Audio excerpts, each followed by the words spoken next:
Cinema കഥയിലേക്ക് എല്ലാവർക്കും സ്വാഗതം. നമ്മൾ ഇന്ന് ഇവിടെ നോക്കാൻ പോകുന്നത് ഹരിഹരന്റെ സംവിധാനത്തിൽ ജയൻ, ഷീല തുടങ്ങിയവർ പ്രധാന കഥാപാത്രങ്ങളായിട്ട് അഭിനയിച്ച 1979 പുറത്തിറങ്ങിയ ശരവഞ്ചരം എന്ന സിനിമയെ കുറിച്ചിട്ടാണ്. GP രാജനാണ് ഈ ചിത്രം നിർമ്മിച്ചിരിക്കുന്നത്. ദേവരാജൻ മാസ്റ്ററാണ് ഈ ചിത്രത്തിലെ ഗാനങ്ങൾ ചിട്ടപ്പെടുത്തിയിരിക്കുന്നത്. ശരവഞ്ചരം എന്ന സിനിമ അതുവരെയുള്ള എല്ലാ മലയാളം സിനിമയുടെ റെക്കോർഡുകളും ഭേദിച്ചു പോയൊരു സിനിമയാണ്. ജയനെ സൂപ്പർ സ്റ്റാർ ആക്കിയ ചിത്രം കൂടി ശരവഞ്ചരം ആണ്. അതും ഒരു കാര്യം കൂടി ആലോചിക്കണം, പ്രതിനായക വേഷത്തിലാണ് അദ്ദേഹം ഇതിൽ അഭിനയിച്ചിരിക്കുന്നത്. അപ്പോൾ ഈ കാര്യങ്ങളൊക്കെ ഈ ചിത്രത്തിന്റെ ഒരു പ്രധാനപ്പെട്ട സവിശേഷതകളാണ്. ഈ സിനിമയുടെ മറ്റൊരു പ്രത്യേകത എന്താന്ന് വെച്ച് കഴിഞ്ഞാൽ ഇതിൽ നായകനില്ല. ഈ സിനിമയുടെ കഥയാണ് നായകൻ. വില്ലൻ ജയനാണ്. അതുകയായിട്ട് അഭിനയിച്ചിരിക്കുന്നത് ഷീലയും ഷീലയുടെ മോളായിട്ടൊരു ലേഡിയും കൂടി ഉണ്ട്. അവരുടെ പേര് എനിക്കറിയില്ല. ബേബി എന്നാണ് കഥാപാത്രത്തിന്റെ പേര്. ഇവര് രണ്ടുപേരുമാണ് ഈ സിനിമയുടെ നായകന്മാരായിട്ടുള്ളത്. ഈ സിനിമയിൽ ഒരിക്കലും നായകനില്ല. നായകൻ ശരിക്കും തിരക്കഥയാണ്. പ്രതിനായക വേഷത്തില് ജയൻ സാറുമാണ്.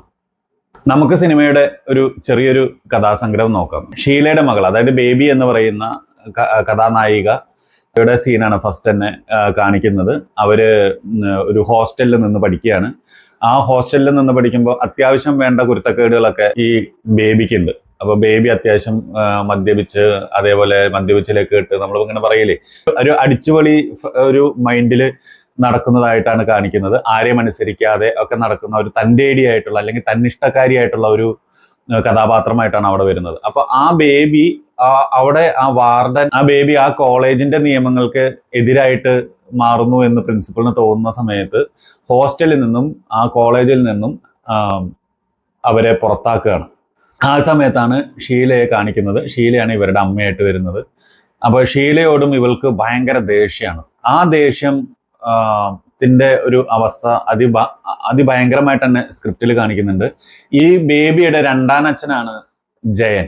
ബേബിക്ക് ഇവര് രണ്ടുപേരോടും ഭയങ്കരമായിട്ടുള്ള ദേഷ്യമാണ്. അത് എന്താണ് കാരണം എന്നുള്ളതാണ് ഈ സിനിമ ചർച്ച ചെയ്തു പോകുന്നത്. അതിന്റെ യഥാർത്ഥത്തിൽ വരുന്ന കാരണം എന്ന് പറയുന്നത് ഷീലയുടെ ഭർത്താവിന് ഒരു ഹാർട്ട് സംബന്ധമായിട്ടുള്ള ഒരു അസുഖമുള്ള ഒരാളാണ് ഷീലയുടെ ഭർത്താവ്.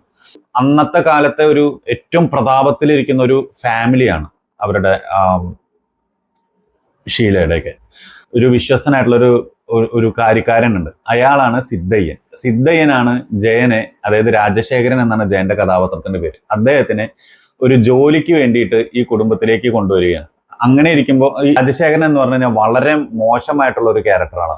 ലേഡീസിനോടും എല്ലാവരോടും ഒക്കെ ഒരു വളരെ മോശപ്പെട്ട ഒരു ക്യാരക്ടറായിട്ടാണ് വരുന്നത്. ജയൻ തകർത്താടിയിട്ടുണ്ട് ആ വേഷം. അതൊരു രക്ഷയില്ലാത്ത സംഭവമാണ്. രാജശേഖരനെ കൊണ്ടുവരുന്നു. അതിനിടയിൽ ഹൃദയ സംബന്ധമായിട്ടുള്ള അസുഖം മൂലം തന്നെ ഭർത്താവ് മരിക്കുന്നു. ആ സമയത്ത് ഉണ്ടാകുന്ന, പക്ഷെ അതേ സമയത്ത് തന്നെ ഇവിടെ ചെറിയൊരു തെറ്റും സംഭവിക്കുന്നുണ്ടാവും. നമ്മളൊക്കെ പറയില്ലേ, ഒരു സെക്കൻഡിലെ ചാഞ്ചാട്ടത്തിൽ സംഭവിച്ചു പോകുന്ന ഒരു തെറ്റ് ഒരു ഫാമിലിയുടെ ജീവിതം തന്നെ മാറ്റിമറിക്കുകയാണ്. കുതിരക്കാരനായിട്ട് ജോലി കിട്ടി കുറച്ച് കഴിഞ്ഞിട്ടാണ് ഷീലയുടെ ഭർത്താവ് മരിക്കുന്നത്. ജയൻ അവിടുത്തെ ഷീലയുടെ അടുത്ത ഭർത്താവായിട്ട് മാറുകയും ബേബിയുടെ രണ്ടാനച്ഛനായിട്ട് മാറുകയാണ്. അവർക്കിടയിൽ സംഭവിച്ച ഒരു ചെറിയൊരു ഇഷ്യൂ ആണ് ഈ ബേബി ഇങ്ങനെ ആവാനുള്ള കാരണം. ഇവളുടെ ഈ താന്തോന്നിത്തരം കാരണം ഷീല അനുഭവിക്കുന്ന ഒരു മാനസിക വ്യതയുണ്ട്.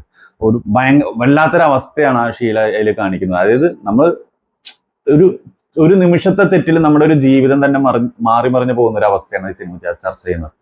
പിന്നെ സത്താറ് വരുന്നുണ്ട്. ബേബിയുടെ ഫ്രണ്ട്സ് ആയിട്ടുള്ള കുറച്ച് ആൾക്കാർ, അതിൽ നമ്മുടെ നടൻ ശങ്കറൊക്കെ ഉണ്ട് കേട്ടോ. സത്താറ് വരുന്നുണ്ട്. പിന്നെ അതിൽ ഒടുവിലൻ കൃഷ്ണൻ ഒരു പ്രധാനപ്പെട്ട റോള് വഹിക്കുന്നുണ്ട്.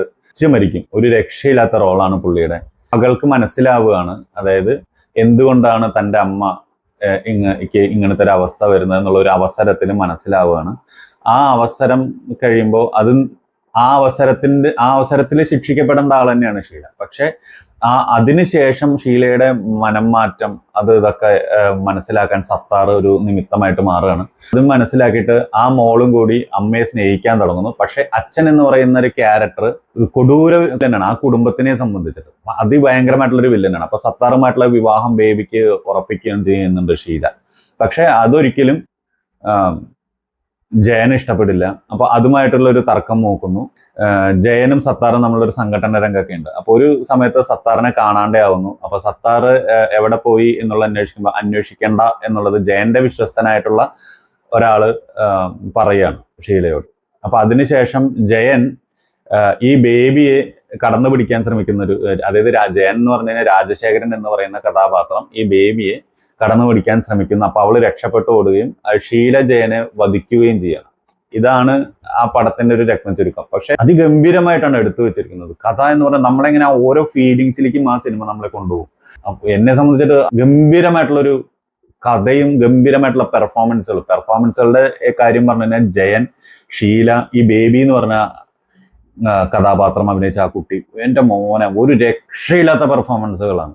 ഇതൊക്കെയാണ് ഈ സിനിമയുടെ വിശേഷങ്ങൾ. എന്റെ അഭിപ്രായം ഈ സിനിമയെ പറ്റി പറയുകയാണെങ്കിൽ മസ്റ്റ് വാച്ച് ആയിട്ടുള്ള ഒരു മൂവിയാണ്. ഞാനിത് കണ്ടത് യൂട്യൂബിൽ നിന്നാണ്. നിങ്ങൾ ഈ സിനിമ കണ്ടിട്ടുള്ളവരാണെന്നുണ്ടെങ്കിൽ തീർച്ചയായിട്ടും വീഡിയോന്റെ താഴെ ഒന്ന് കമന്റ് ചെയ്യണേ. വീഡിയോ ഇഷ്ടപ്പെട്ടിട്ടുണ്ടെങ്കിൽ ലൈക്ക്, ഷെയർ, സബ്സ്ക്രൈബും ചെയ്യാൻ മറക്കരുതേ. അപ്പൊ അടുത്തൊരു വീഡിയോ ആയിട്ട് നമുക്ക് വീണ്ടും കാണാം.